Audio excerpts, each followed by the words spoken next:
Breaking news, everyone. Half Dome has fallen. I'm sorry, I'm gonna try to contain myself. Breaking news, everyone. Half Dome has fallen. Half Dome has fallen. As a mountain project, as someone on Mountain Project posted. I'm sorry, let me be serious. As someone posted on Mountain Project, Half Dome has fallen.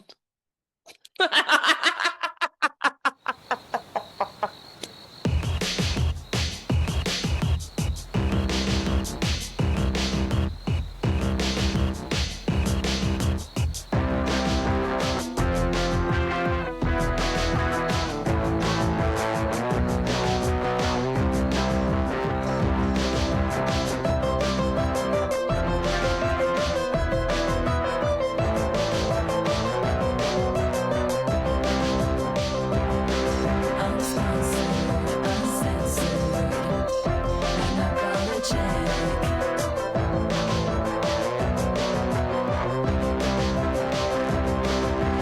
Here's to another glorious day of feminist killjoy propaganda.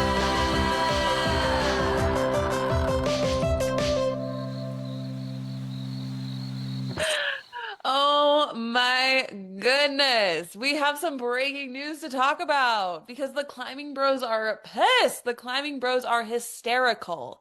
And it is hysterical to watch and to witness.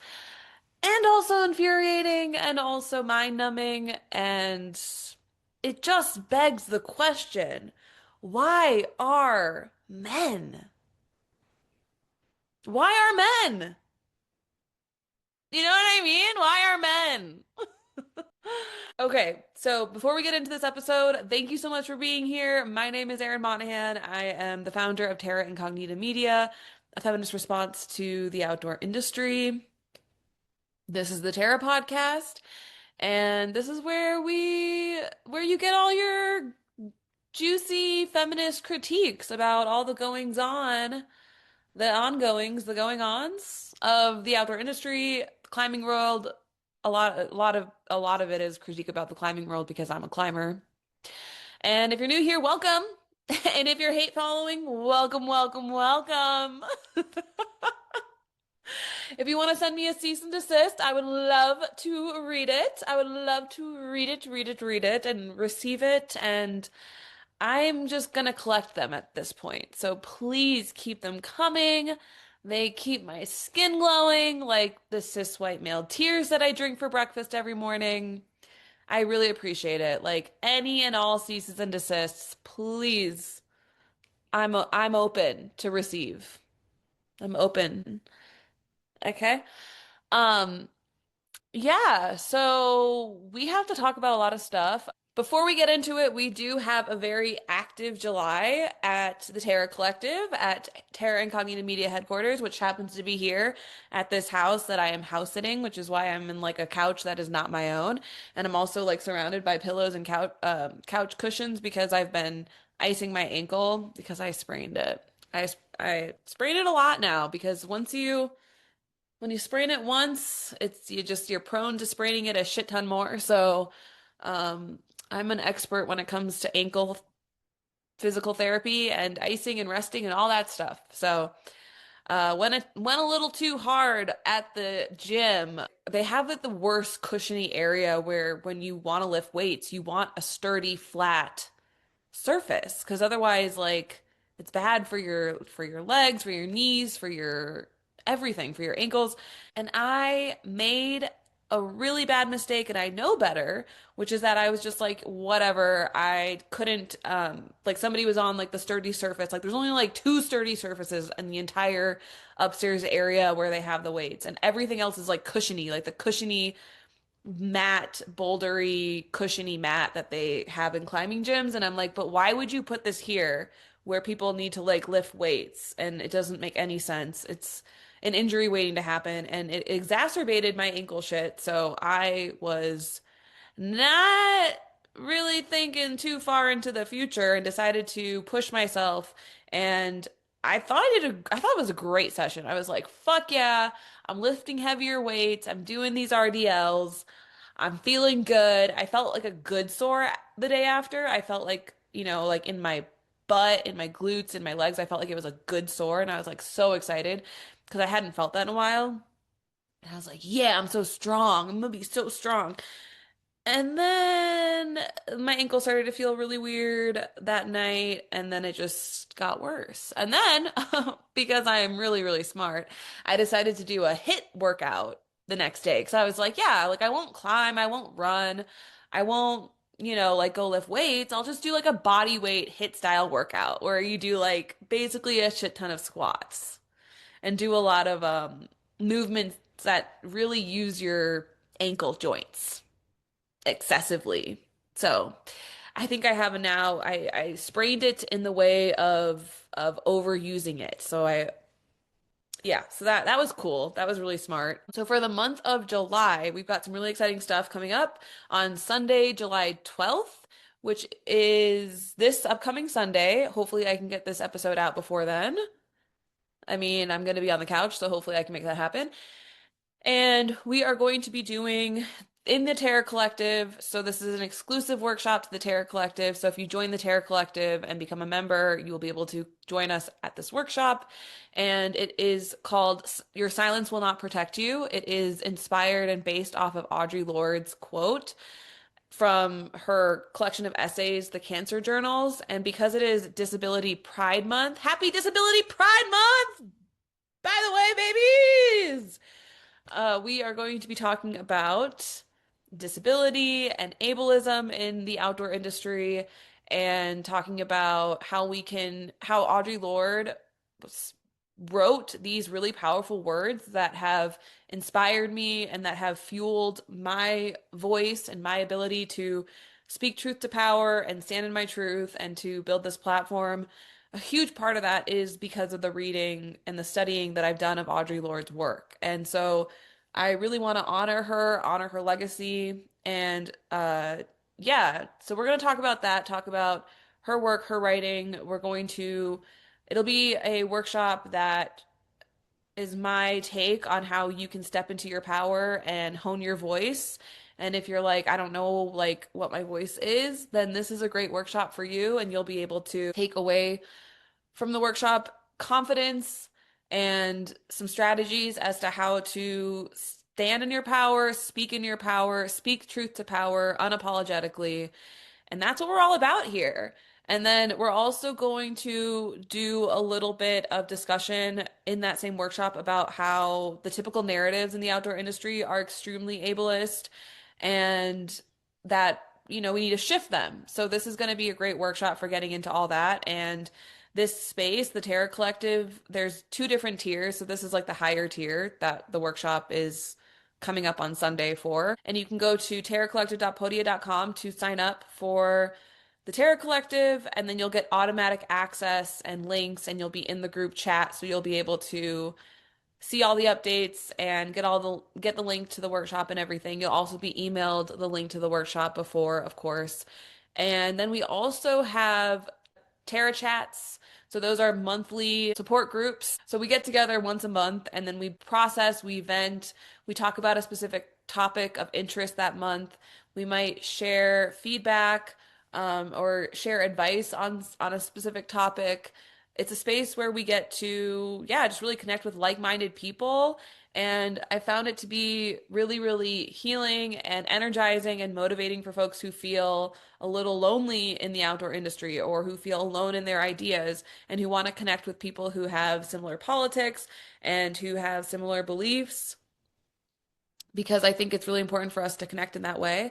And we also, most of the time, are always going to do some kind of somatic practice. So it's a really beautiful, connecting, and dare I say, healing space. It's therapeutic. Of course, it's not therapy, but it is a therapeutic space because I have a background in studying somatic experiencing. And so I bring that into the group. And then I also have a background in anti-oppressive facilitator training. So I also bring that in. I can't claim it to be a safe space, but it is a space where we are striving for it to be a safer space.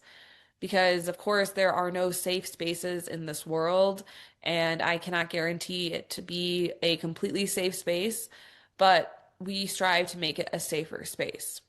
So there is more information at terracollective.podia.com. I really hope to see you there. And then we also have a workshop coming up at the end of July. So I believe, yes, I believe it is July 29th. And that is a Wednesday night, July 29th. And it is called The Hero's Journey in Outdoor Media, a Pacifying Tool of the State.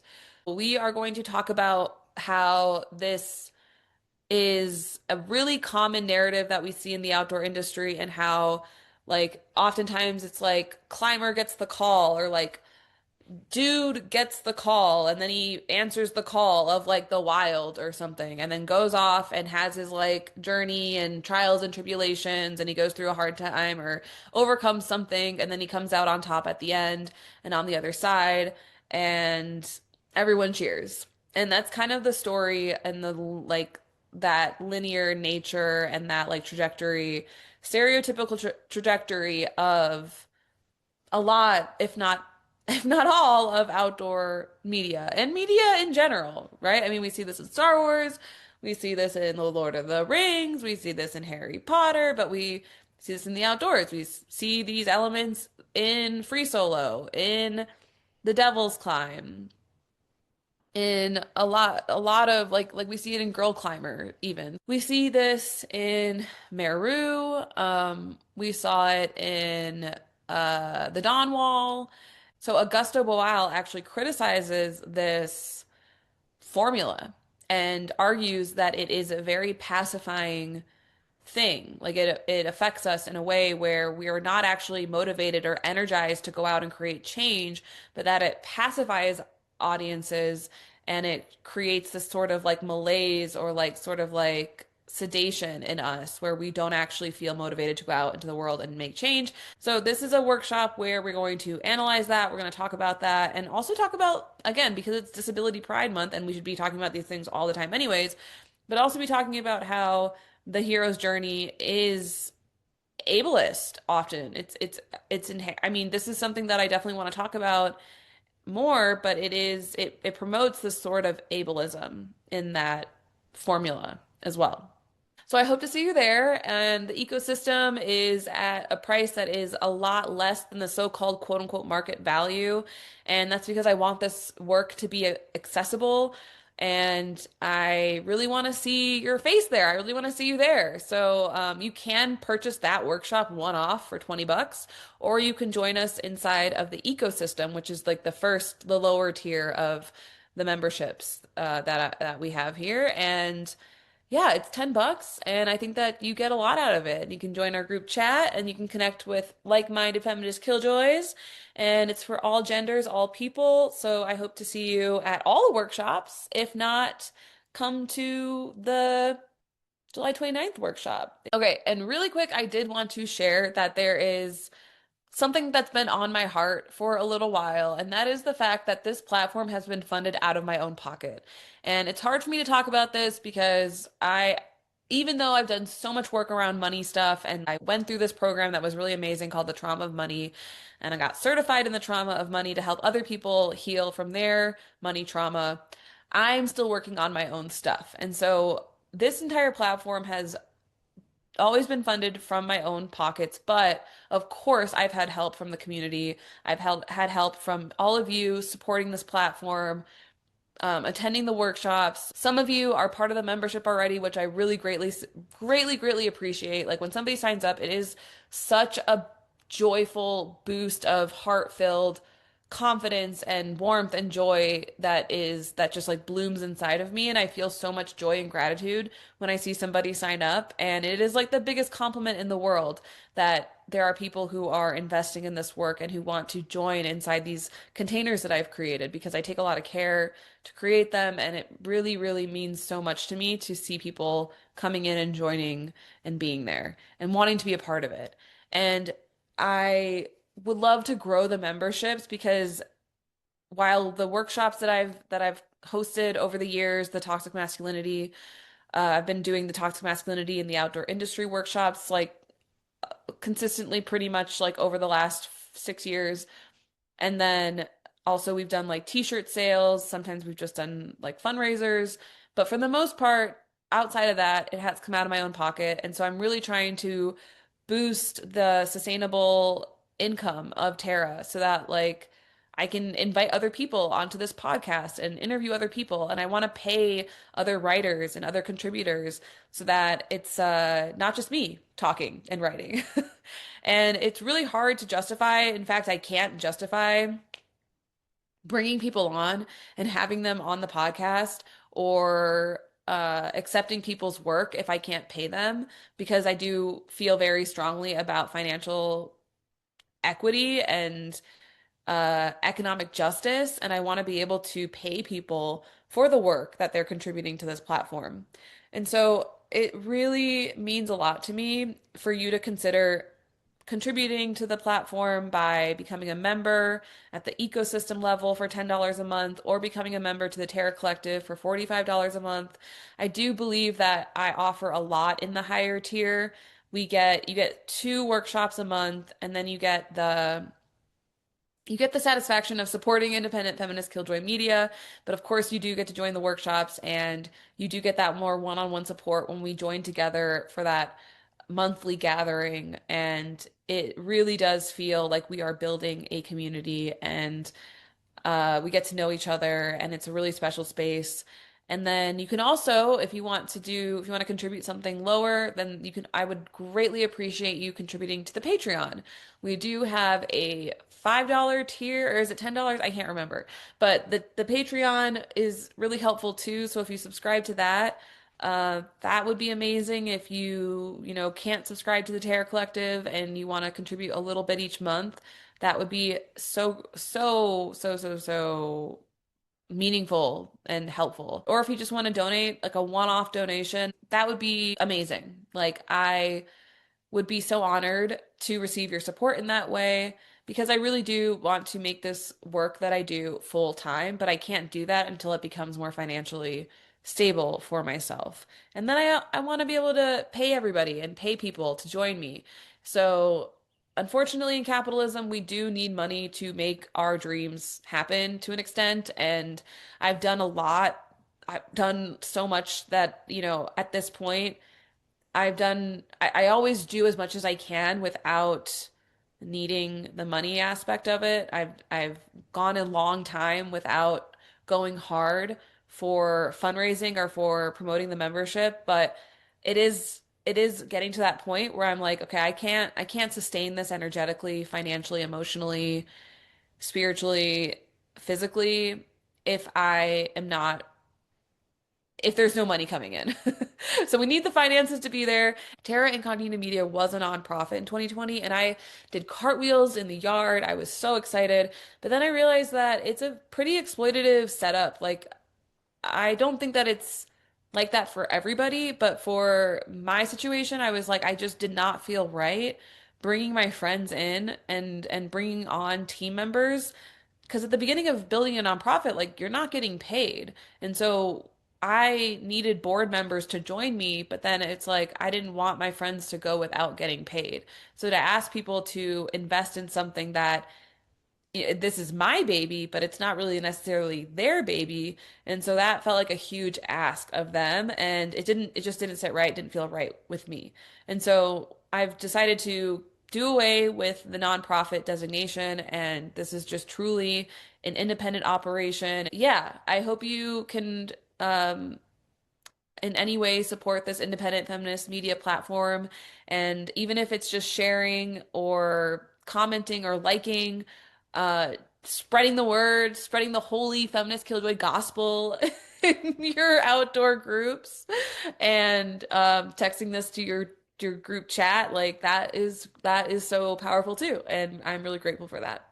So thank you so much for being part of our growing feminist killjoy community. It really means so much to me from the bottom, from the depths of my heart. I'm so grateful for you for being here.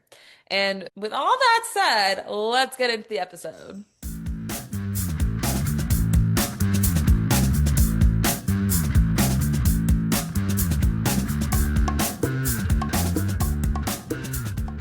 Okay, y'all, we need to talk about Snake Dike and like, ugh, Ugh.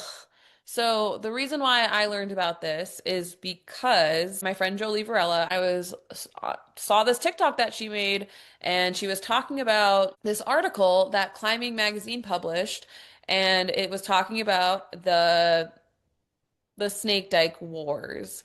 And so basically, the bros are throwing a hissy fit about Snake Dike. I wrote an article about this. I'm basically going to be using that article as like kind of like notes and to kind of go over basically using that as a way to talk in this episode. And if you'd rather not hear me talk and you want to read, you can go to terraincognitamedia.com to read the article.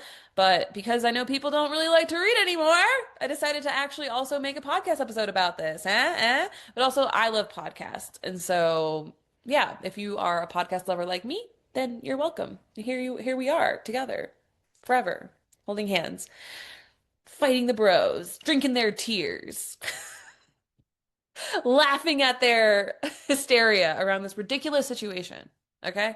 So Jolie gets on TikTok and is talking, making so many amazing, great points about this whole fucking ridiculous situation. And I don't want to hear anybody's opinion about this except for Jolie Varela's. I don't want to hear anybody's opinion about this unless they are Indigenous, and we need to center Indigenous voices here. If you don't know, Jolie Varela, she's the founder of Indigenous Women Hike, and she has been around for so long. And I mean, like, not only is she's indigenous to Payahunaru, the place of flowing water, which is the so-called Owens Valley, so-called Bishop, California. And that's where her family has been for time immemorial. And she has been fighting for the land, she's been fighting for the water, she's been fighting for the rocks, the trees, the animals, and her people, and fighting to reclaim her lands from white supremacy for over 10 years. I mean, in her legacy, her lineage, I mean, the people in her community have been doing this, and she is just carrying on this beautiful legacy and lineage of fighting back against these systems of oppression that are determined to erase and dispossess and remove Indigenous people, eradicate Indigenous people. But because of people like Jolie Varela and because of her amazing community, that's not happening. And it's because of her that Terra Incognita Media exists. And I'm so grateful for her work. I met Jolie back in like 2017 or something like that when I did the so-called dirtbag thing, and it was out of white privilege, and that's a whole conversation that I've had in the past, but I decided to go live out of my car and stay in what I thought was called Bishop, California, which I learned later is Payahunaru through Jolie. And there I met her, and then I really got to know just like how detrimental climbers impact how our impact as climbers, how detrimental it is to the land and to the people, and how, like, I knew that we were ignorant and navel gazing and self-centered, but after learning from Jolie and hearing about it from an indigenous perspective, it is truly devastating just how harmful we can be and how staunchly stubborn. I'm thinking of, like, white men, but even white women, how we can be so staunch and stubborn in our false claim to these lands, like as if we have any right to say what happens on these lands when they're not our lands. These are stolen lands. And yeah, so when we're talking about Snake Dike, it's so important that we're listening to and centering Indigenous voices. And Jolie has been trying to work with climbing organizations, or had tried to work with climbing organizations for so long. So, like, back in the spring of 2019, Jolie and Chris Hohag of Legendary Skies, who's also native to Payahunaru, and Climb the Gap, and Kathy Bancroft, who has since died but was an indigenous elder of Payahunaru who fiercely fought for the land and the water. And she taught me so much about my relationship to the land and about what it actually means to hold something as sacred. And she was this emblem of leadership and dedication and compassion. And she devoted every last second of her life to protecting her homelands from extractive entities like Los Angeles Water and Power. And she died this past February, but I had never seen anybody dedicate their lives to the earth and to her people more so than Kathy. And Jolie definitely takes on that mantle, is carrying that torch and has been for a very long time as well. And so all of these folks, Jolie, Chris Hohag, Climb the Gap members, and Kathy Bancroft, attended the American Alpine Club's Kragen Classic. And it was supposed to be this, like, they set it up as if it was going to be this, like, really engaged panel discussion that was supposed to be happening among all the climbers, that they would attend this panel that was going to be featuring all these amazing people and leaders of the community. And what actually happened was that they were exploited and tokenized. And Jolie took to social media to share that, quote, the AAC is not doing pretty good. They're actually doing worse than previous years. And Chris Schulte's post is glorifying the atrocious job they did. So Chris Schulte posted on Instagram at the time, like after the event happened, that it was that the AAC had done a quote unquote pretty good job.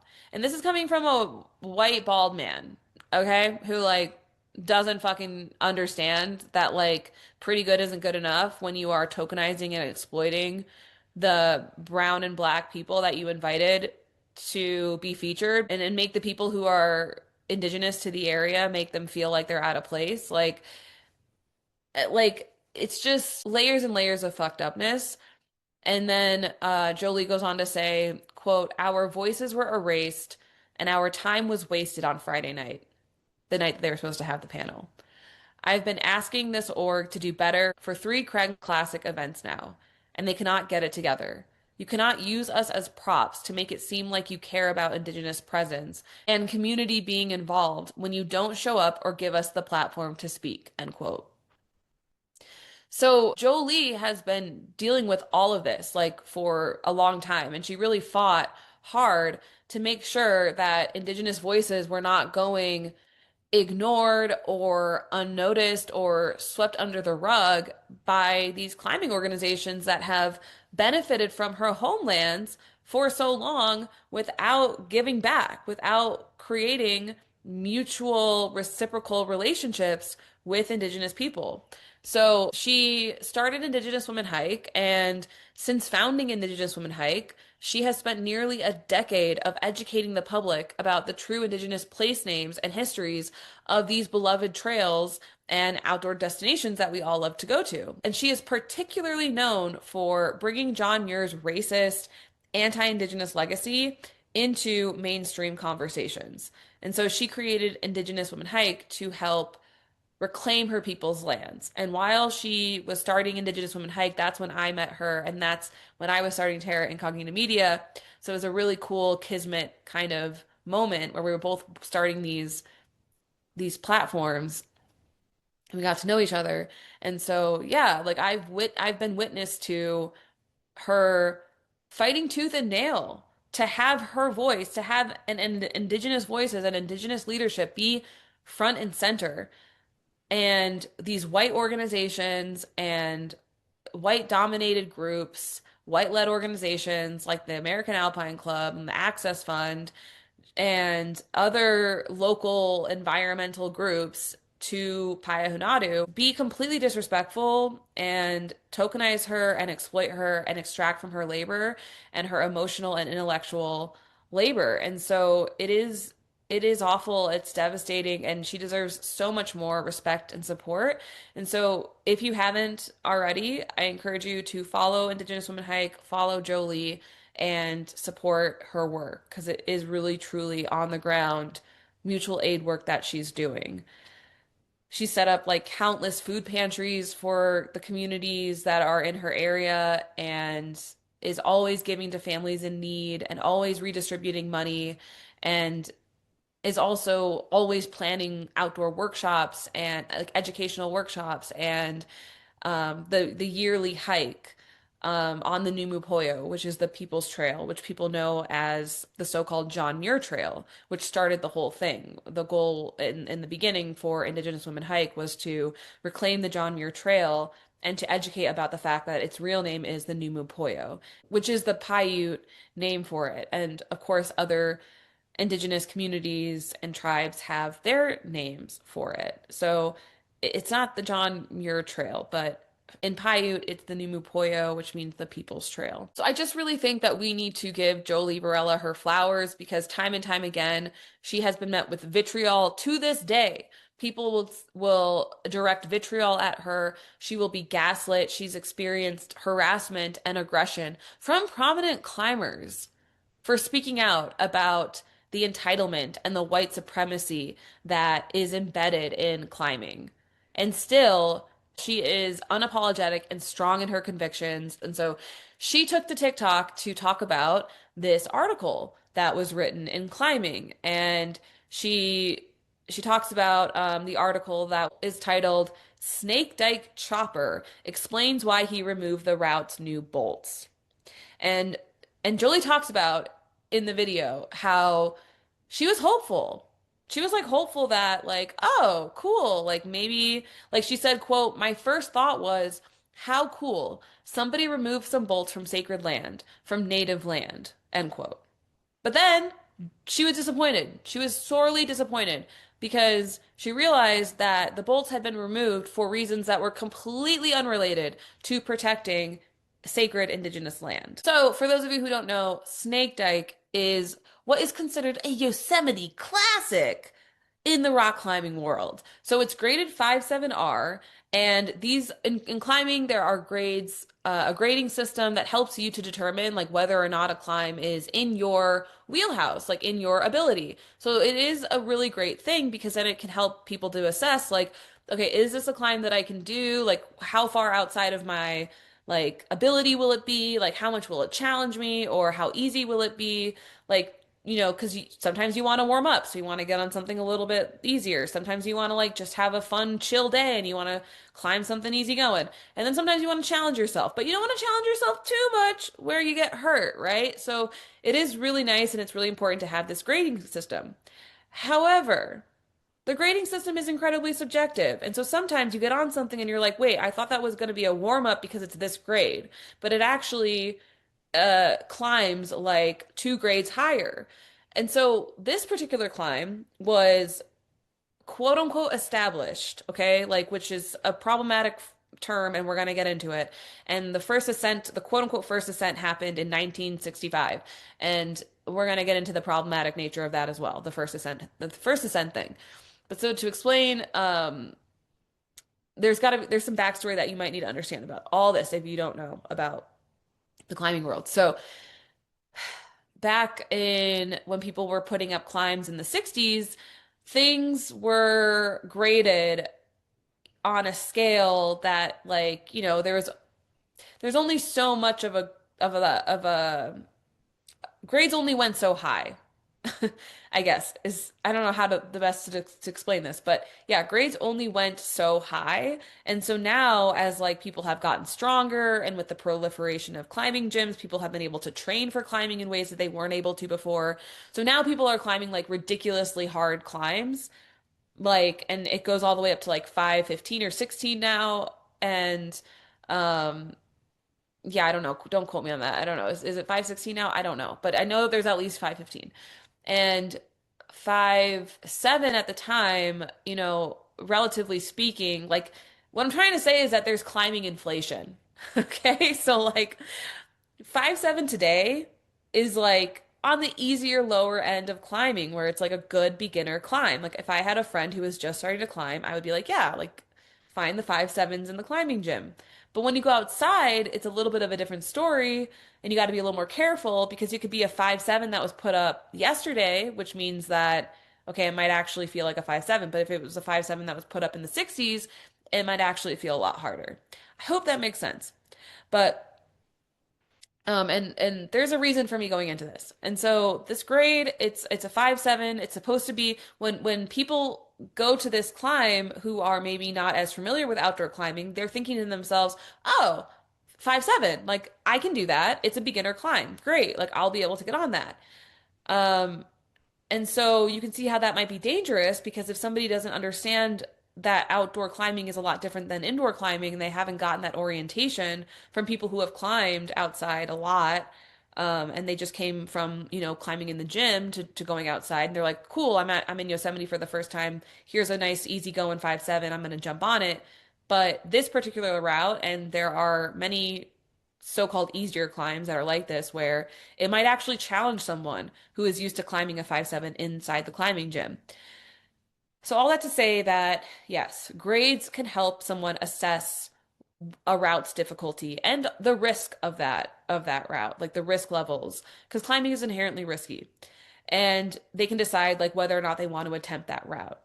So although this climb is considered a 5'7" or graded a 5'7", it actually can feel a lot closer to a 5'9", or you can like veer off of the route and suddenly you're on like 5'10" territory. It can quickly become challenging more than what you might have initially expected. So there was this separate article that I found, and I forget the title of it, but there was this op-ed published in Climbing, that Sam Miller wrote, and they write, quote, guidebooks and even mountain project comments, as detailed as they can be, often fail to tell the full truth. So this is like guidebooks and mountain project are places where people go to get like the information on a climb. And this person is basically saying that even when a climber goes to these resources to get a feel, to get a better idea of what to expect when they climb something outside, they don't actually always give you the full information or the full truth about a route. And then Miller goes on to say, I, for one, have been subject to the unfortunate folly of getting on the 5-star 5'10" in a new area, only to find that it really is a 5'11" or 12 minus due to grade inflation. Horribly protected and has death fall potential 30 feet above a boulder field. So basically, like without all the climbing jargon and climbing speak, what Miller is saying is that, yeah, even if you are trying to be prepared and you are reading everything that you can about a route, a climbing route outside, you can still find yourself on something that is beyond your limits. And that is really terrifying. And it is a huge problem in climbing. So, so there's that. And then this climb Snake Dike also, so it's 5'7", but it's not just 5'7", it's 5'7" R. And so that R is significant. The R stands for run out, which means that as the lead climber is climbing and they're putting up the climb, they're going up the route, they have to climb significant stretches of the climb without any kind of protection. And so there's been times where I've been on a route where I have had to do that, but I mean, yeah, thankfully there hasn't been too many times where that has caught me off guard.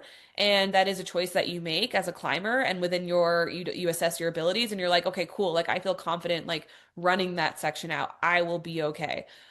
But then sometimes you get yourself in a situation and you're like, holy shit, I wasn't prepared to run this whole section out. Oh my God. Like, and that's also happened to me, like Miller was saying previously. And that's really terrifying. And in terms of when a route has an R next to it, it means that one misstep or one fall, like if you fall or you mess up your feet or something, you could fall and it could be incredibly detrimental. Like you could die, you could or seriously injure yourself.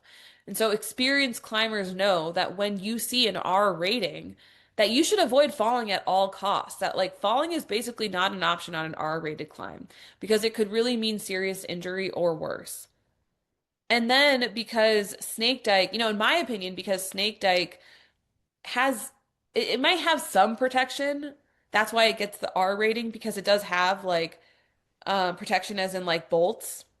So bolts are there for you to clip your gear into, and then if you fall, that you'll catch at that spot. But but it's so sparse. Like the protection on Snake Dike is so sparse. It is not beginner friendly, in my opinion.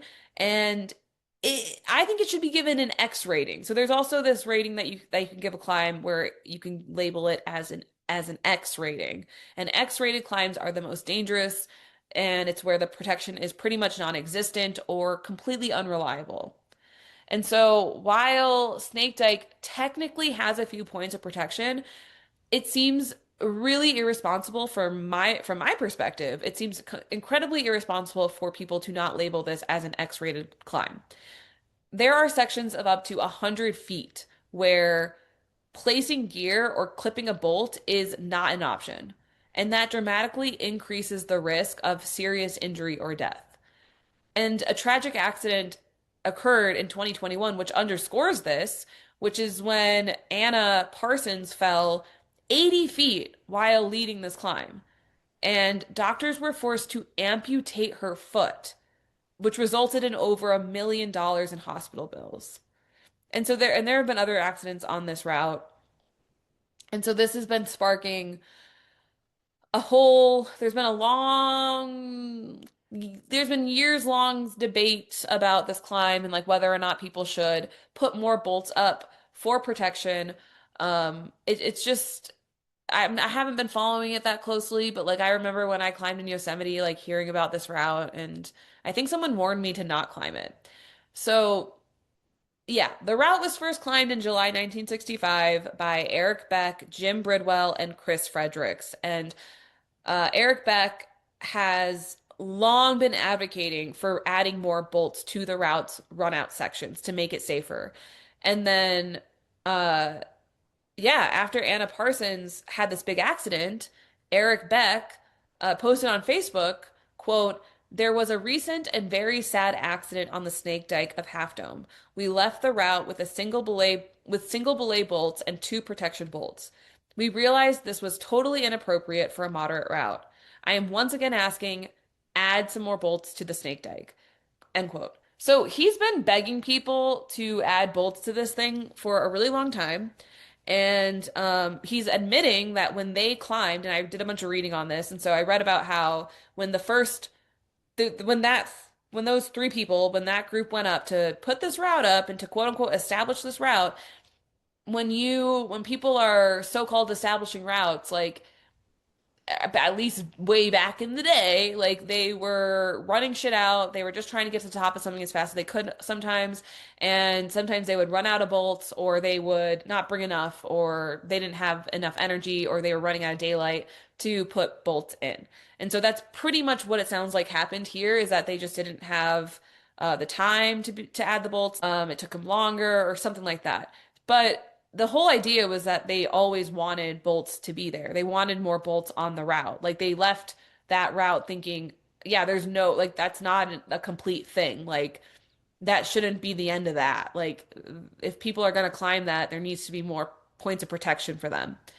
So Snake Dike is one of the many routes that hysterical white climbers lump into what they are calling the quote unquote bolt wars. Okay? And these debates are born out of white navel gazing and boredom. Okay? So there are two styles of climbing that are often pitted against each other. There's sport climbing, which relies on bolts fixed to the route, and then there's traditional climbing, or what people shorten as quote unquote trad climbing, which involves bringing your own gear and placing it for protection and then removing it as you climb. And trad climbing is often associated because it's like it harkens back to these old days when like the original climbers were out there without the new age, the newer sport bolts, the sport climbing bells and whistles is what I'm trying to say. So like sport climbing is like a newer thing in the so-called history of climbing. And so for trad climbers, they're like, yeah, this is like the OG hard man, real climbing. This is real climbing. And it's like, shut the fuck up. Like, no one fucking cares. But to be honest, like when I started climbing and I really liked trad climbing at first, like I drank the fucking Kool-Aid. I'm just going to admit that, okay? This was before Aaron understood like how fucked up and toxic masculine and white supremacist the climbing world was, and how much my thinking was indoctrinated into white supremacy culture and the superiority And there is like a superiority complex around people who trad climb and who are like, oh, this is real climbing. Or like, it's so ridiculous. And it goes along with like climbing in a gym isn't real climbing. If you're not outdoor climbing, then like you're not a real climber. Like, shut the fuck up. Like, it is so fucking annoying. And anybody's a climber who climbs. That's it. That's how that works. And there's no such thing as like one version of climbing being more real than the other. Okay? And so in trad climbing, there is this association with these men who are like, we're the hard men. And it's basically a bunch of men who are gatekeepers who want to gatekeep climbing. They glorify risk taking, which of course, like anybody who climbs can glorify risk taking. That isn't just strictly a trad climbing thing, but in this conversation, it's kind of seeming like that's really coming to the fore when it comes to these two pitted groups against each other in the bolt wars. It's like the trad climbers are like, but what about danger and risk? That's real climbing. So it's like they're like glorifying risk taking. And they don't consider it real climbing unless you are at risk of fracturing your ankle, getting a concussion, or getting your leg amputated. It's not real climbing if those things are not on the table, okay? And so it's these people that are arguing, the trad dads, the trad daddies. It's these people who are arguing that the bolting of Snake Dike undermines the quote unquote essence of climbing, the bones of the sport, and the history of the so-called first ascent. Okay? So, they're really worried about the essence of climbing, the spirit of climbing, and they really want to protect that. And so I'm going to read a quote from former Rock and Ice editor Francis Sanzaro. He's a douchebag. And he wrote in October 2022 in an op-ed, it's hilariously titled, Climbing Should Be Dangerous. Okay? Like this guy's okay, you're a douchebag, I'm sorry. Like this was only 4 years ago. There is no excuse. You're a grown-ass man and you're writing this article. Like throw away the pen, throw away the paper, like cut him off. Cut him off, okay? So this is what he said. He says, quote, the better you get at climbing, the better you get at understanding and managing fear's various manifestations. And what a magical feeling it is when fear is replaced by performance. We start to move with facility, without needless anxiety. Our heartbeat calms. We start to climb. That's the climbing game. That's why climbing is dangerous. That's why so many climbers, I'm one of them, are adamant it stays that way. End quote. Okay, you can go fuck yourself, bro. But this proves yet again the that men should be banned from getting philosophy degrees. Okay?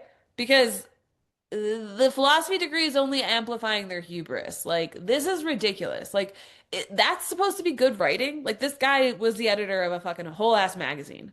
Like, give me a fucking break. Like, I just can't.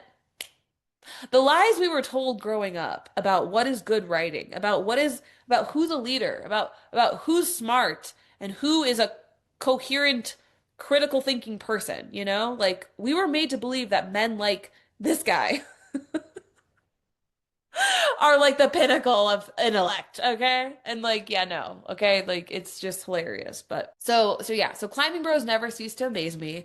And they have like this guy and countless other climbing bros like fucking James Lucas, Andrew Bishrod, and Chris Cluse, and all these other douchebags. Like they've racked up countless bylines in reputable publications, or they have their own fucking podcasts and they're trying to showcase their expertise, but they're writing this sentimental slop that romanticizes toxic masculinity. That's basically what we just read.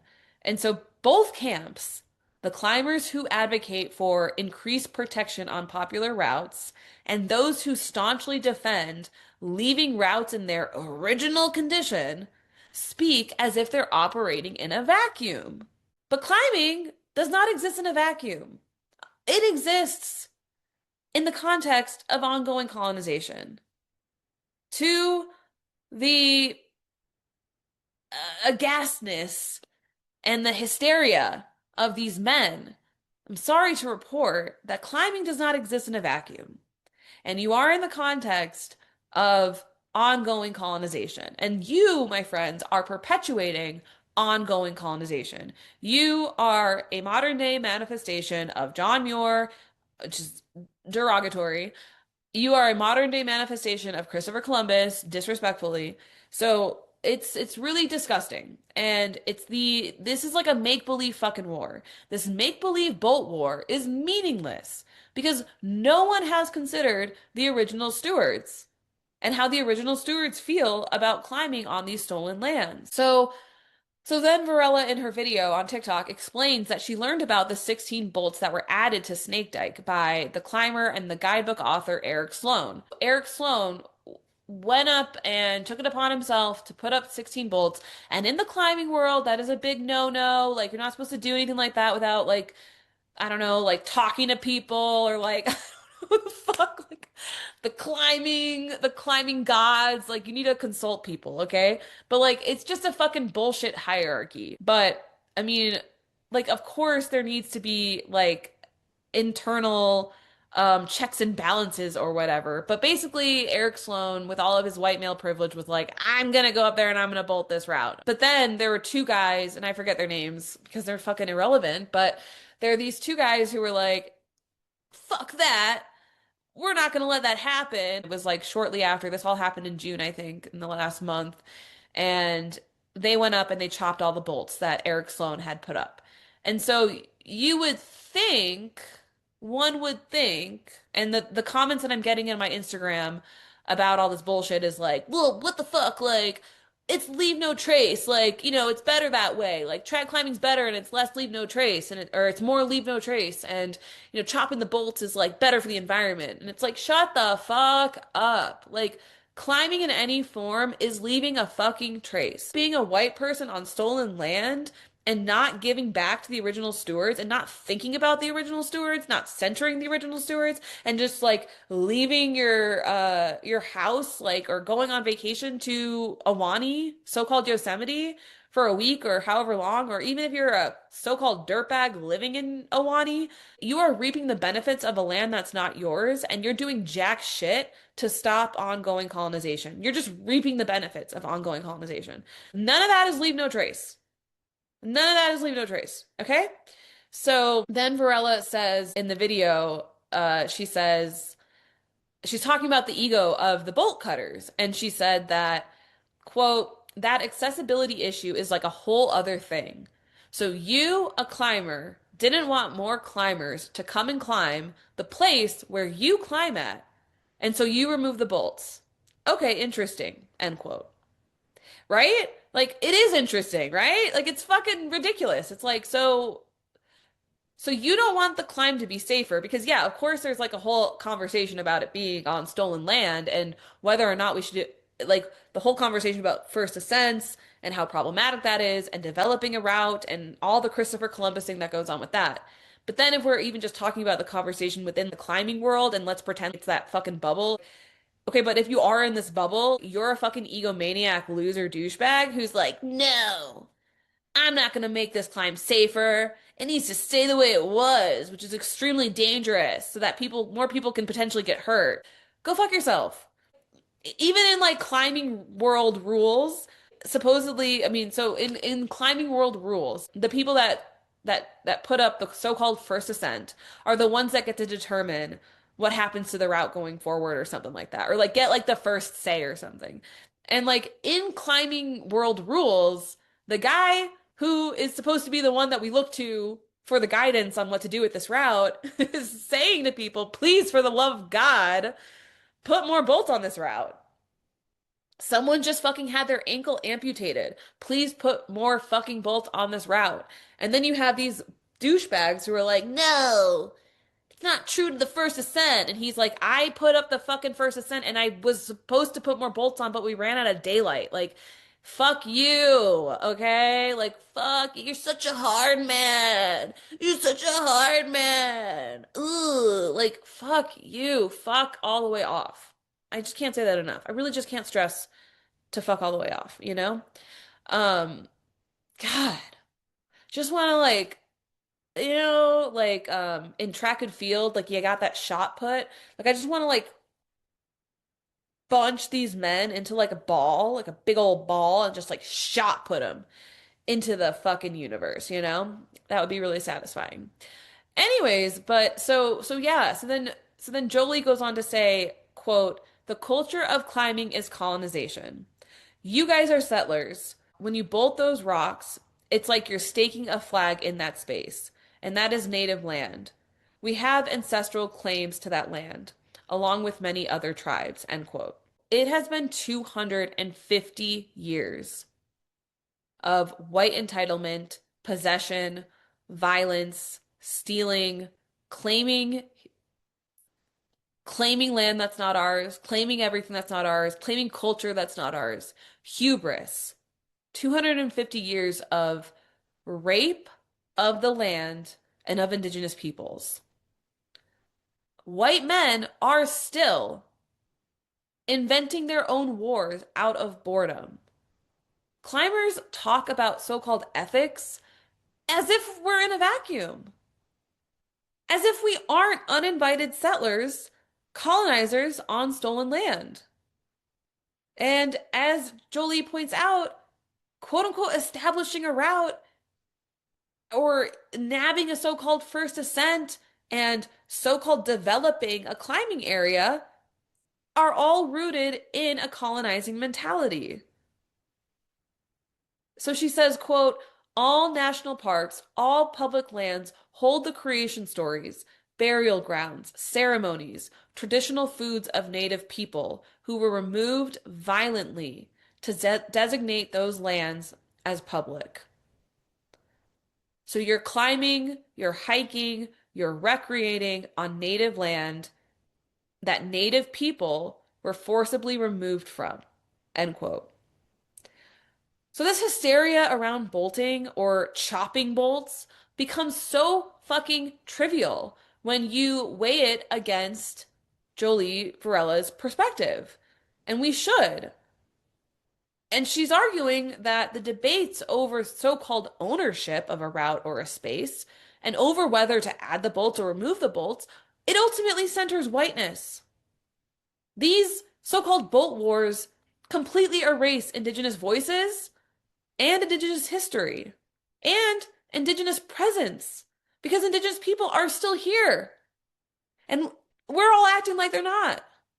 Well, we're all operating on their own fucking stolen lands, operating as if Indigenous people don't exist when they've always been here. There are Indigenous people to Awani, the Awanichi people, and so many other communities who are being erased in this entire fucking conversation. And it's fucked up and it's not okay and it needs to stop. I know you get it. I know if you're listening to this, you get it. But I'm trying to motivate us to talk about this shit with the people that are around us. Because if you have somebody who's a fucking, like, if you have a friend who's a climber, who's a douchebag, who is invested in these so-called bolt wars, then you need to set them right. We need to have these conversations with our friends and our family. I mean, this goes beyond climbing, obviously. This is just one example of how it shows up and how it manifests. But we need to be having these conversations with people in our lives. So Jolie also said, quote, "Nowhere in that article does it mention Native people. Because if we're going to talk about ownership, climbers don't own shit. We need to also talk about the Indigenous history of those lands. The Indigenous history of those lands span thousands and thousands and thousands of years. Not when they were bolted in 1965. Not when they were designated public lands. Colonizer history is this tiny, tiny little blip of history on this timeline. And here we are in Climbing Magazine having this fierce debate over ownership of the land, and it is ridiculous. Do you guys understand how ridiculous you sound?" End quote. And I really implore us all to sit with that because I mean, Jolie has always been such an incredible speaker, public speaker, has such a way with words, always has something incredibly potent and powerful and poignant to say. And I really just like I'm so grateful that she brought this up because it is so important for us to talk about. And it's so important for us to listen to her perspective and other Indigenous people's perspectives on this. And it is so ridiculous, like what people sound like. Um, and then she goes on to quote the article because Climbing Magazine quotes well, Sam McElwain, I think is how you say her last name, but she is one of the editors of Climbing who wrote this article. And she interviewed Darion Maltby, who is one of the climbers who chopped the bolts off. And so this 30-year-old dude from the Bay Area was like, quote, "The climbing tribe's voice on this is clear. Sloane's bolting is anathema to the spirit of Snake Dike in particular, and of trad climbing in general." End quote. What the fuck? What are you talking about? Okay, douchebag of the year, loser, loser, loser. Like, what are you talking about? I can't. Like, I can't. Okay? Like, I don't know. I feel like they all need to be locked up. Okay? Like, every single last one of them. Like, get them out of here. God, like, what? So, oh my God. Like, they're doing nothing with their lives. They're not doing anything to contribute to a better society. They're just out here being like, climbing tribe. The spirit of Snake Dike. Like, shut the fuck up. I can't say that enough. I'm sorry. Maybe I'm annoying you now with like how many times I said shut the fuck up, but I am so annoyed by this. But Jolie said it best, and she said, quote, "The climber tribe is not real. This is not a real fucking thing. You want culture so bad. No, there are real tribal nations of those lands. And what about our voices? Those are the real tribal voices that matter. There is no spirit of trad climbing and no spirit of the Snake Dike route. The land does have a spirit, but it has nothing to fucking do with climbing." End quote. And this is the thing that I have learned from my friendship with Jolie and how, yeah, as white people, like she says, we really, really, really want a sense of culture, a sense of community.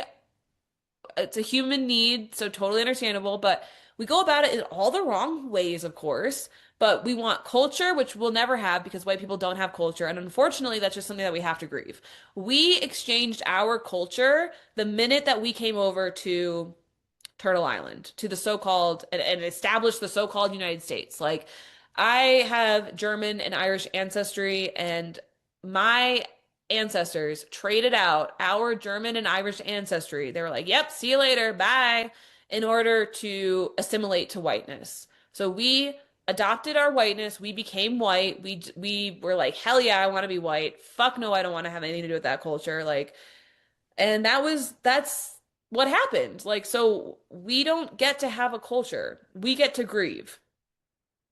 Like, our task in terms of the fight for justice and in the grand scheme of things, if we're like working towards a better world where like we're accountable for the harms that we've caused, which means that we are accountable for our ancestors. Yep, yep, yep. Yes, we are. And we have to be accountable for how we're acting out our ancestors' white supremacy today. If we want to interrupt that, that's a great thing. If we want to interrupt that intergenerational harm, that intergenerational trauma that we've not only inherited, but also are actively causing, we are causing intergenerational harm to others in this way, in this situation, even right now with this whole fucking Snake Dike shit. Like, erasing and ignoring and suppressing and gaslighting Indigenous people and voices is harmful, is violent. It is violent to write an article and like this. It is a form of violence because you're not including and centering Indigenous people. You're unintentionally or not erasing Indigenous people from the conversation. And so it is this legacy of violence that climbing and that the outdoor industry perpetuates. So if we want to stop that, we have to look at ourselves. We have to look at the ways in which we are participating in white supremacy culture and the ways in which we're so fucking desperate, like Jolie points out, for culture, for a spirituality, but it is not spiritual to be toxic masculine. And that's what these men are. Like toxic masculinity and spirituality, those don't go together. Okay? And I think that as white people, we can't even get close to spirituality or get close to a real connection with the land without unlearning and detaching from our commitment to the construct of whiteness, which is a phrasing that I learned from Kenya Budd, who is a equity and inclusion consultant in so-called Portland, Oregon. And she introduced me to the podcast Seeing White, where it really truly shook me to my core. And it was an identity crisis after listening to that, honestly. So I think that all white people, I'm constantly going through this on a daily basis, like questioning my whiteness, my attachment to the construct of whiteness. And that I recommend that podcast series, Seeing White. It was out of Duke University, hosted by John Bwin and Chenjerai Kumanika. And I highly recommend that for folks who are trying to unlearn their relationship, their attachment to whiteness and their commitment to whiteness. And it's yeah, I mean, obviously that's like a lifetime of work, and it's not something that it's like cool, now I'm healed. Like no, it's like a lifetime thing. And so but for somebody who's fighting over these bolt wars, so-called bolt wars, like I'm sorry, but you're like really, really behind. Okay? Like you're really, really behind with understanding how to have a spiritual connection with the land. And um yeah, there's just so much work that we have to fucking do as white people before we can even get there. And I do think that all people can have a relationship, a spiritual relationship, with the world, with the universe. But as white people, we have a lot of fucking work to do. And this is something I'm always thinking about is like, how does my whiteness get in the way of me feeling a really true spiritual connection with the land, with the earth, with all sentient beings? And that there's a lot to be grieved there for us. Because not to say that we should center ourselves in this at all, because we've caused so much and still to this day cause so much grief for Black and brown people. But this is to say that if we could just stop like fucking fighting about like the goddamn bolts in Yosemite and started or so-called Yosemite and Awani, and if we could start like refocusing our energy on the shit that matters, like unlearning our commitment to white supremacy culture and seeing that what we're doing is actually part of white supremacy culture and cis white heteropatriarchy, like if we could do that, we would all be a lot happier. We'd all be a lot better off. Like, we'd all be closer to that, like, spiritual connection that we're all yearning for deep down. But I don't expect these white bros to do that, but that is that's like the job. That's the task at hand. Uh, but then, so going back to what Jolie said, she goes on to describe a passage from Mark David Spence's book, Dispossessing the Wilderness. It's a great book, highly recommend it. And he wrote about the Hayden expedition, which was it set out on July 29th in 1872. And this expedition was to motivated by these men to be the first people, LOL, the first people to summit the Grand Tetons. Um, these white European motherfuckers, right? So they believed that no other human had ever done this, of course. And Nathaniel Langford, one of the so-called explorers, wrote in his diary, quote, "On one of the adjoining buttresses, we found a curiosity in the shape of granite slabs piled up on end, in circular form, 6 feet in diameter. The space filled in with disintegrated granite eroded from these vertical slabs. This was probably done hundreds of years ago. We were glad to come down from the extreme summit and find shelter in this enclosure." End quote. So, okay, these two motherfuckers, or however many, I think it was just the two of them that ended up getting to like the summit or whatever, but there's a bunch of controversy apparently around this whole expedition anyways, that like, did they even get to the top or whatever? But basically, these two guys are up there and they're like, holy shit, wait, we're not the first? So the structure that they found, it's now widely known as the quote unquote enclosure, and it draws people from all over the world to see it. And according to there was this flyer that I found online about it was from it was printed by the Wyoming State Historic Preservation Office, and it reads, quote, "The Crow explained that the rock features were the fasting beds of supplicants who were seeking a guardian spirit helper," end quote. So I'll link to how you can learn more about the enclosure in the show notes. But be warned that one of the links is to a video. It's told through a white man's perspective, and he uses the word strange to describe the structure. But like, strange to who? It's so important that we're questioning the language that we use when we're describing elements of other people's cultures and of indigenous cultures, because something is only strange to us because it's unfamiliar to us and it's not like a white person's thing or, a white person didn't make it. So that's fucked up and it needs to be, unpacked and, you know, take it with a grain of salt. And I also think that this framing treats the white gaze as like so-called normal and the default. And it encourages a very myopic worldview that we should definitely be avoiding at all costs. So then, in response to this, so Jolie is saying that this whole thing with Snake Dike is reminding her of that, and this whole idea of first ascents is reminding her of that passage that Mark David Spence wrote about. And she says, quote, "The fucking audacity to believe that native people have lived on this land for thousands and thousands of years prior to colonization, and that we didn't explore and connect to our own homelands. There are no fucking first ascents. Get that out of your mind. We have been all over these lands to the top of the mountains, and to think that we have been a part of this land for that long and to not have done that is colonization. And even when we named places, they were descriptive of the places. We didn't put our names on them." So this is so important too that she's speaking to this about how many like mountains or climbs or whatever is named after a person, is named after a person's name, or like for example like the John Muir Trail. It's this inherent like possessiveness that white supremacy and colonization fuels, and it's very individualistic, it's very self-centering. And so she's speaking to how we have these like very colonizer possessive impulses to name something after ourselves when indigenous people didn't do that. They were just like, I'm going to describe this as the place that I'm seeing, or call it something that is descriptive of this place.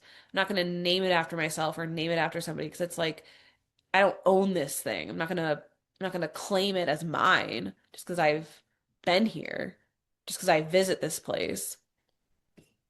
And then she says, quote, "Native people, we are still very much connected to Awani, or so-called Yosemite, or public lands, our ancestral lands in general. We are still gathering, holding ceremony, gathering our traditional foods. We are very much still a part of these lands. We're still loving and caring for these lands, and climbers, recreators have a lot to learn. A lot." End quote. And we absolutely do. And so I also want to point out that Jolie talks about how it's really problematic that in that article, in the article about the person chopping the bolts off a snake dike, like that's really problematic that there was no mention of indigenous people in that article, right? And so by treating the chopping of Snake Dike's bolts as inherently newsworthy without addressing the colonizing implications of the broader bolting, debolting debate, Climbing Magazine is only perpetuating climbing culture's white entitlement and hubris, which they've always done, so that's like no surprise there. But yeah, and at the same time, this obsession with so-called first ascents prioritizes getting to the top. It's prioritizing summiting and pushing our limits over everything else. And of course, there's no problem with like challenging yourself and wanting to push your limits and to see how far you can go or whatever, but in climbing and in white supremacy culture, it is fueled by an individualism. It is fueled by wanting to be the best. It is fueled by this uh yeah, prioritizing all this over everything else. So over community, over your well-being and others' well-being, and over the context of the space that you're in. So we see this with like Mount Everest climbers and how they're like literally walking over dead bodies to get to the top. And it's like, really? Like, really? Like, that's disgusting. Like, at that point, you really got to question your life and what you're doing with it. And the entire thing, the entire exploitative tourist operation. Um, yeah, so it's a purely individualistic endeavor that is like the first ascent thing that assumes that the person who so-called establishes a route has the right to name it. And as Jolie has pointed out, that practice completely disregards the original stewards and their experiences of forced removal and dispossession and the histories that we as white people still benefit from today. So as white people in particular, we really need to reconsider our relationship to the land, to climbing, bolting, and so-called first ascents. When we are uninvited settlers, that we've never been first. We've never been first.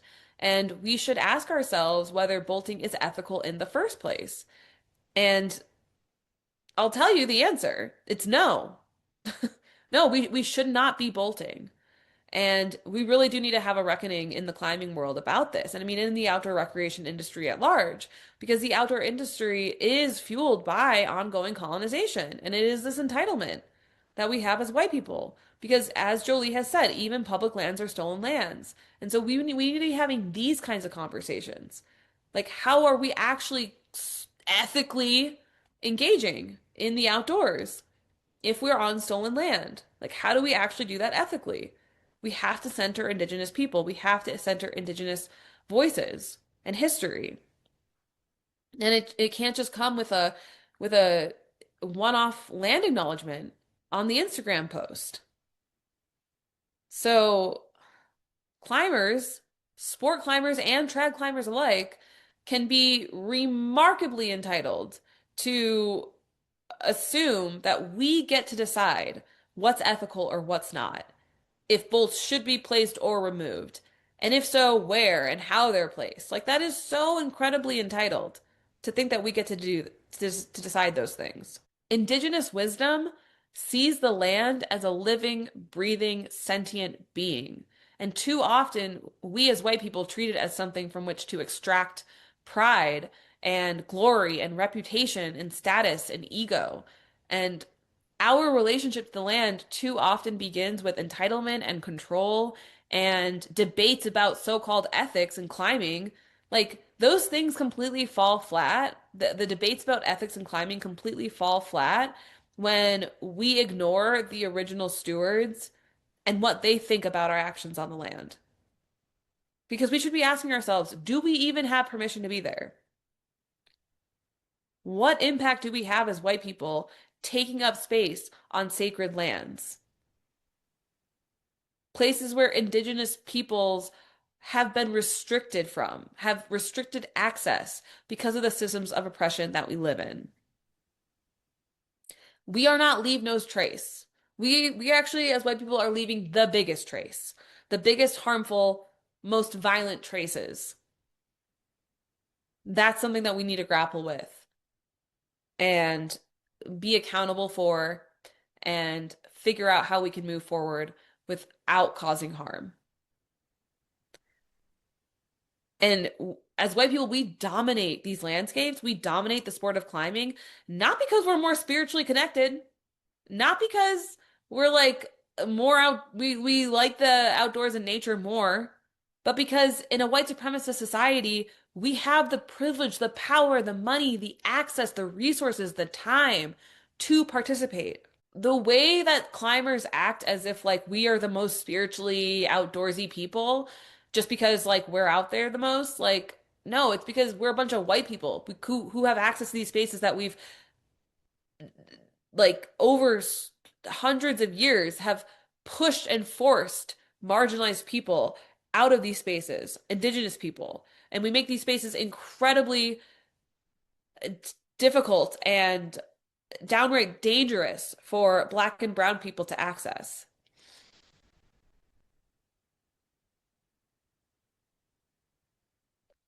The way that some climbers are getting up in arms about all this bolting bullshit, it's rooted in a white supremacist impulse toward exclusion, toward elitism, and toward control.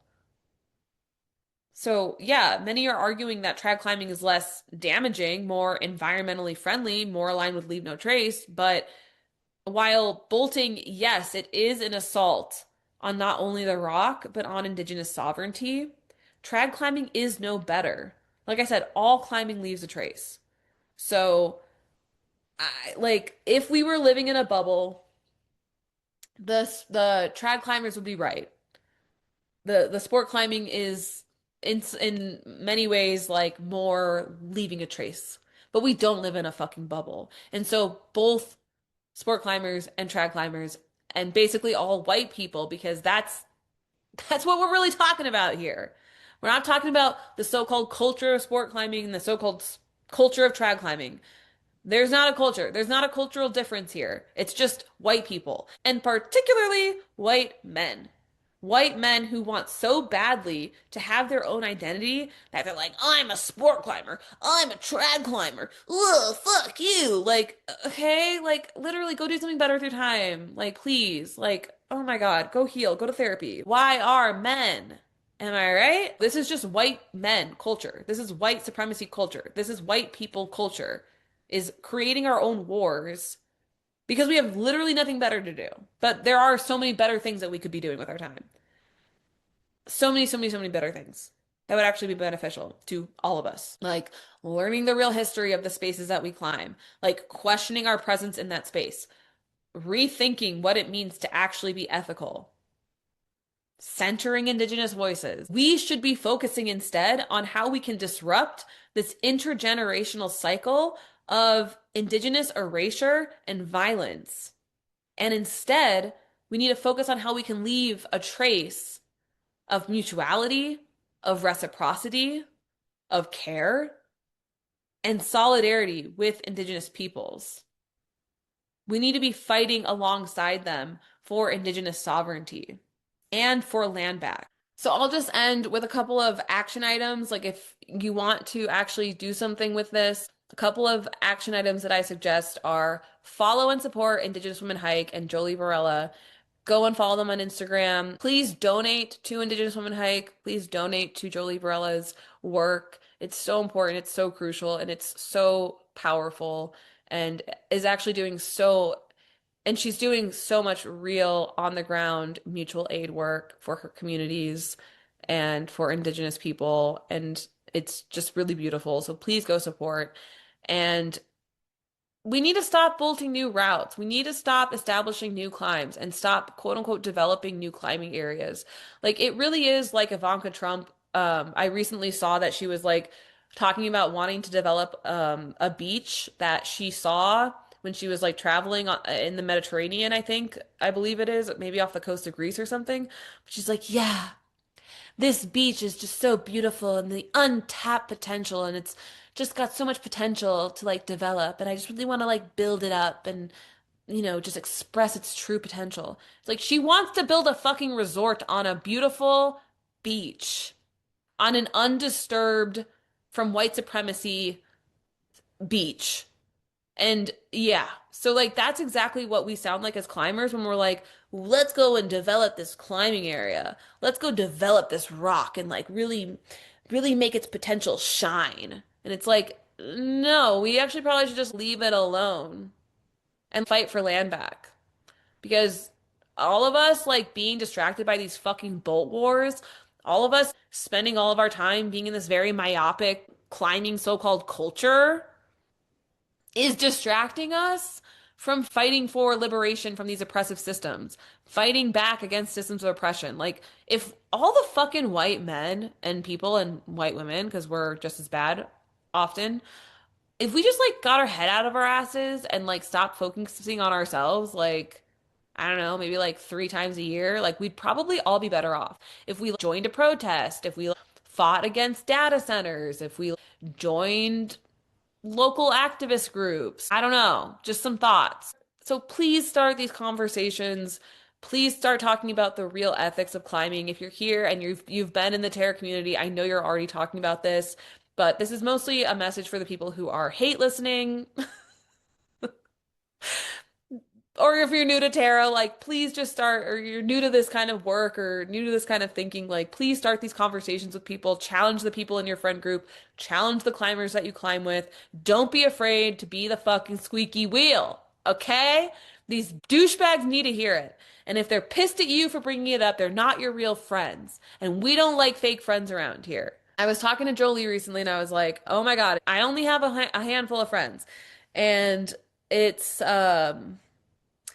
yeah. And then she was like, well, she like made me feel a little better about it. 'Cause it's like, you would rather have quality friendships than fake friends, right? And it's, yeah, totally. I mean, it does get lonely, to be honest. It's hard to find people who are not afraid to challenge themselves and to challenge the ways in which they're participating in systems of oppression. And I'm not saying I'm perfect in that, obviously, but I am saying that like a good amount of people are afraid to stop being friends with people who are not good people. I'm not saying we have to be pure and we have to be pure activists or whatever, whatever, whatever. Of course not. What I'm saying is that it's not a purity thing to expect somebody to like challenge their thinking. It's not a purity thing to like expect someone to, challenge their friends on what they're saying, what they're thinking, how they're participating in systems of oppression. If you can't even have these conversations with people without them getting upset with you, and they've perpetually gotten upset with you and they are not showing signs of progress and not showing signs of like doing their own work, this shit should be everyday work. And that is not purity. I'm speaking specifically, of course, to like white people, but like if you are not tirelessly doing this shit, then you're not doing it right. Like we should feel tired from doing this work. And of course, like we should definitely validate, everyone needs to validate their feelings, validate their everything, their tiredness, everything, obviously. But that is for your friends, for your white friends, and for you and your therapist to work on and to cry about and to process and be sad about. That's why I love therapy. But like if we as white people are not feeling tired from this work, then that's a bad sign. It means that we're not doing it right. Like the least that we could do is be tired from the work and like not complain about it though, you know? I mean, we also have to, everyone has to take care of themselves, all that stuff. But what I'm saying is I just know um a lot of white men, let's say, okay, who have who don't have the capacity. And my friends date these white men and then they're like the white men who are supposed to be the poster boy for leftist politics, but then you challenge them and you date them, and then they have a very low capacity for being challenged. And then all of a sudden, my friend is feeling and thinking that they're the problem or that like they're too harsh. And it's like, no, that dude is the one who hasn't been doing their work and they're not upholding their part of the equation and they're not considering the power dynamic in this situation and how like they actually have a lot more fucking work to do to be able to be with somebody like you. Okay? Because like relationships with white men are so fucking hard. And if I'm not saying it's impossible because obviously like look at Olandria and Nick from Love Island. And I just heard that Kiki Palmer and Sean, what's his name? Sean, whatever, from Hot Wings. Like, I don't even care about Hot Wings. I just care about Kiki Palmer. But like, I'm on the bandwagon, okay? And like Tom Holland and Zendaya, it's like, like it's possible, but it shouldn't feel like a slog. Okay? Like relationships should not feel like a slog. Like it should be like 80% you are having fun and you are feeling enlivened and inspired and encouraged and like your brighter, better, bolder self. Your partner should be bringing out your boldest, best self, right? Like you should feel like you are being pumped up and like you have fucking wings from the person that you're dating or your friends. This goes for anybody in your life, really. Like anybody in your life should make you feel like 1000% more of yourself. Should make you feel like you are shining your best self and that they are encouraging that. And if and if you're not feeling like that, like it should be like, I mean, of course this is not science. I don't know. I don't know how it breaks down percentage wise, but what I'm saying is from the studies that I've done with like this is I'm going off on a tangent now, but the Gottmans, so the Gottman Institute, like the Gottman, Karen and I forget the dude's name, Jim, I don't know, Ben, like whatever the Gottman Mark, I don't know. But the Gottman Institute talks about how if we're not feeling fulfilled and rejuvenated and enlivened and inspired by our partners and by our friends, then like and family, then there's a huge problem there. And I just got off the phone with a friend who was like, I don't know, like this guy told me that maybe I was too picky. And I'm like, too fucking picky? We're not picky enough. Women are not picky enough. Like, what are you fucking talking about? Don't ever see that man again. We are rebuking the men who think that we are too fucking picky. I rebuke you. I rebuke you in the name of the Lord Jesus Christ. I rebuke you, devil. Because like no. Like the problem is that for so long we have been not picky enough. We've been too understanding. Okay?